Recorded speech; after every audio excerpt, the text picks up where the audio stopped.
એ માના ખોળામાં બેસેલું 5 વર્ષનું બાળક એ માને જીવનમાં કહે છે ને, સંસ્કાર અને સંપત્તિ બેની જીવનમાં જરૂર પડે છે. એકલા સંસ્કારોથી પણ જીવન જીવાતું નથી, એકલી સંપત્તિથી પણ જીવન જીવાતું નથી. જુઓ તમે, લંકામાં ઘણું બધું સોનું હતું, રાવણમાં ના આવ્યું. અખિલ બ્રહ્માંડના માલિકને તમે જુઓ, ત્યાં સંસ્કારો હતા. આજે જગતની અંદર પૂજાય છે. એમ માની જે ચરણ ભૂમિ છે, ત્યારે એ બાળકને જ્યારે જોવે છે ખોળામાં, ત્યારે એનું ભવિષ્ય વિચારે છે. મને વિચાર છે, ચલો મારો દીકરો આજે નહીં તો કાલે મોટો થશે, અને એ મારા દીકરાને ભણાવી ગણાવી માએ પેટે પાટા વાળ્યા છે. ત્યારે દીકરો ભણી ગણીને વિદેશની અંદર સારી જગ્યાએ સેટ થાય છે, પણ આ માને ભૂલી જાય છે. પણ માં એ સમર્પિતતાની મૂર્તિ છે. અપેક્ષા વગરનો પ્રેમ એ માં જોડેથી મળે છે. કેવો? તારી યાદ આવે હે મારા પાપણી પાણી પડાવે જો,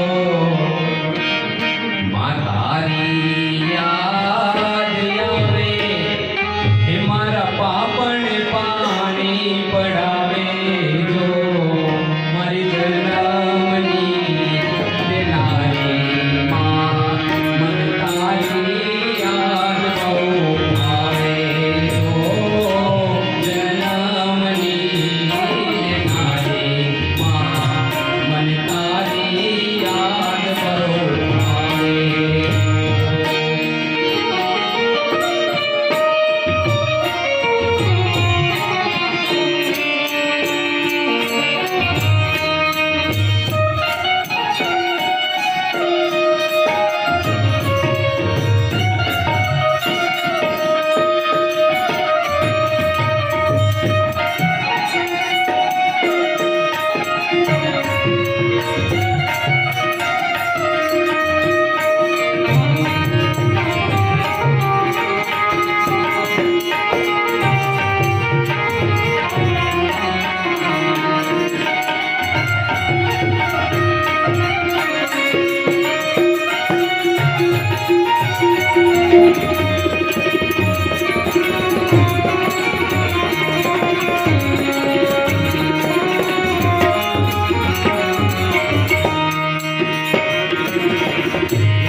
શબ્દને સમજવાનો છે.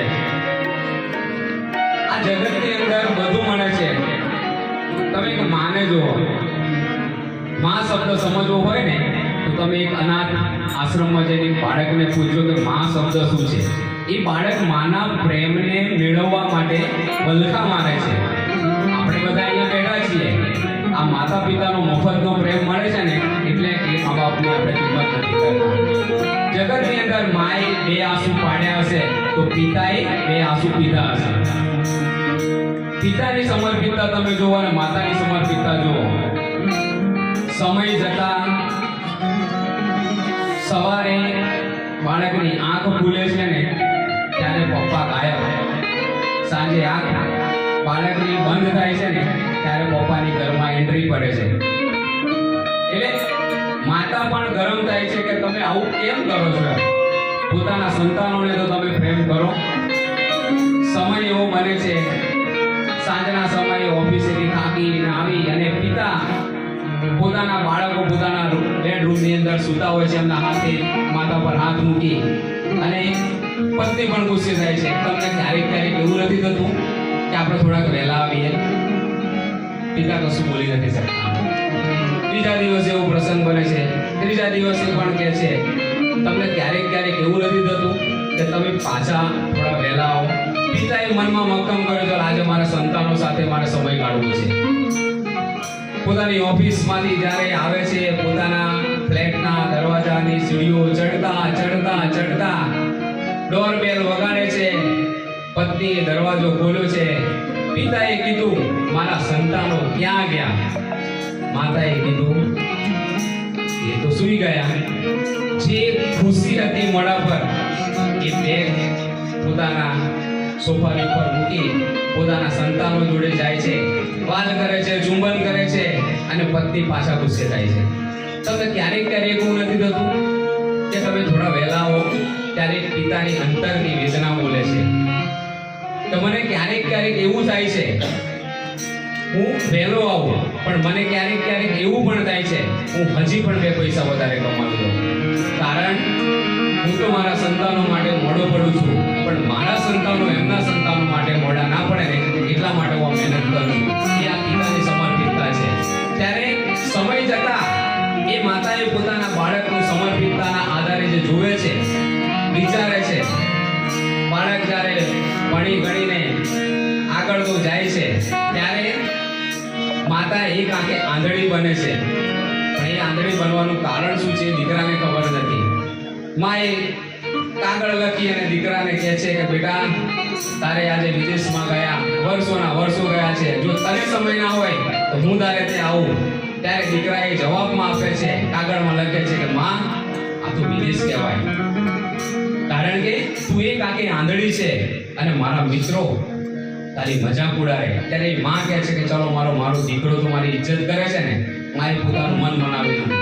સમય જતા એ દીકરાએ ત્યાં વિદેશની દુનિયાની અંદર જઈ અને એ દીકરાએ ત્યાં લગ્ન કરી દીધા. અને ગામના મુખીએ માને આવીને સમાચાર આપ્યા, અલી માજી, આ તારા દીકરાએ તો ત્યાં લગ્ન કરી લીધા અને તારા દીકરાને ઘેર દીકરો આવ્યો છે. એ મારી ખુશીનો પાર તમે જુઓ. દિવસની 10 રૂપિયાની મજૂરી કરી ચોકલેટ લાવીને ગામમાં વેચે કે મારે ઘેર દીકરો આવ્યો છે. અને માએ પાછો પણ કાગળ લખાવ્યો અને કહે છે કે જાઓ વિદેશની અંદર જ્યારે કાગળ વાંચે છે ને દીકરાએ કીધું કે માં, આ વિદેશ કહેવાય, તારું પહેરવું ઓઢવું અને આ મારી જે પત્ની છે એની જોડે તું સેટ નહીં થાય. એટલે દીકરો કહે છે કે ભલે ને. માને પછી કહ્યું કે ચલો મારો દીકરો આજે નહીં તો કાલે પણ મને મળશે, ભલે મેં પેટે માટે બાંધ્યા છે, ઘરની જમીનો ગમીનો બધું એના પાછળ ખર્ચી દીધું છે. પણ સમય જતા એ દીકરાને સાંસ્કૃતિક કાર્યક્રમની અંદર ભાગ લેવાનું થાય છે, ત્યારે ગામડે આવવાનું થાય છે. ત્યારે 10 મિનિટની વાર હતી. હવે 10 મિનિટની વાર હતી એટલે દીકરાને એમ કહ્યું, ચલો ને સમય તો 10 મિનિટનો છે, ચલો હું આપણે માને તો આમ તો મળવા નથી આવતો, પણ ચલો માને મળતો આવો. હવે જ્યારે એની ગામડાની અંદર આપણે કહીએ કે એની ડેલીની આગળ જતા માનવ મહેરામણનું ટોળું જામેલું છે. હવે એ માનવ મહેરામણના ટોળાને જોયા પછી એને એમ થયું કે કોઈ દિવસ નહીં એને આટલું બધું ટોળું. જેમ દીકરો નજીક જાય છે એમ ઘરની અંદર જાય છે, ત્યારે માએ દીકરાને છેલ્લા સમય પણ બહુ યાદ કર્યો. અને યાદ કરતા ગામના મુખી કહે છે કે ભાઈ, માં જતા તને બહુ યાદ કર્યો. અને એના એક સાડીના છેડા ઉપર એક ચબરકી મૂકી છે ને, દીકરાએ જ્યારે ચબરકી ખોલે છે ને તો કાપો તો લોહી ના નીકળે. દીકરો પછી પસ્તાય છે. એને શ્રદ્ધાનો વિષય હોય તો પુરાવાની કોઈ જરૂર નથી, કારણ કે શ્રદ્ધા જે છે ને એ માતા પિતા જોડેથી તમે શીખીએ છીએ આપણે. એટલે દીકરો જોવે છે અને જોધાર આંસુની પાપણના પડદા જ્યારે એના ભીના થાય છે ને ત્યારે કહે છે ને, જે કાગળની અંદર શબ્દ લખે છે, માએ કીધું બેટા, હું આ એક આંખે આંધળી બની છું એનું કારણ તો તું જો. જ્યારે તું 5 વર્ષનો હતો ને સ્કૂલની સીડીઓ પરથી પડી ગયો ને ત્યારે આ તારી એક આંખે બહુ નુકસાન આવ્યું. અને એ આંખે જે નુકસાન આવ્યું ને ત્યારે બેટા મારી જોડે પૈસા નતા, તારી આંખનું ઓપરેશન કરાવવા મારી જોડે પૈસા નતા. ડોક્ટરે તરત ના કહ્યું, માજી આ તારો દીકરો હવે ક્યારે જોઈ શકશે નહીં. ત્યારે માજીને કહેવાય ને કે પોતાના દીકરા માટે તો ગમે તે કરી શકે.